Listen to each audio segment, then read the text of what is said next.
కార్యక్రమం చాలా ఘనంగా జరుపుకోవడం జరిగింది.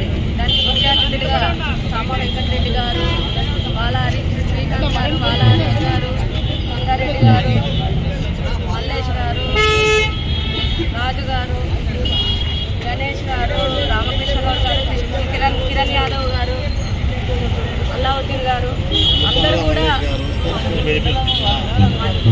కూడా ఈరోజు ఈ యొక్క కార్యక్రమాన్ని విజయవంతం చేయడం చాలా సంతోషంగా ఉంది. ఎందుకంటే నవంబర్ 29వ తారీఖు మేము దీక్షా దివాస్ కూడా తెలంగాణ భవన్లో చాలా ఘనంగా చేసినాము.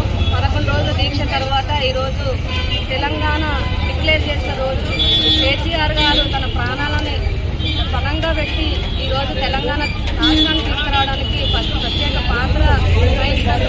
అందరూ కూడా తెలంగాణ వచ్చి కూడా చాలా సంతోషపడుతున్నాము. కాబట్టి ఈ యొక్క తెలంగాణ రాష్ట్రంలో కాంగ్రెస్ పాలన వచ్చి తెలంగాణ రాష్ట్రాన్ని సర్వనాశనం పట్టించింది. కాబట్టి మన అందరం కూడా కలిసికట్టుగా షేర్లింగంపల్లిలో కావచ్చు, అలాగే తెలంగాణలో కావచ్చు, మళ్ళా టీఆర్ఎస్ జెండా ఎగిరేసి మన ఈ రాక్షస పాలన నుంచి మన అందరం కూడా విజయ పదంలో నడిపిస్తూ ప్రజలకు కూడా అందరికీ మేమున్నాము అన్న భరోసా ఇస్తూ మేమందరం కూడా కలిసికట్టుగా టీఆర్ఎస్ జెండా షేర్లింగంపల్లిలో ఎగిరేస్తామని చెప్పేసి అందరికీ కూడా సభాముఖంగా తెలియజేస్తున్నాం. జై తెలంగాణ.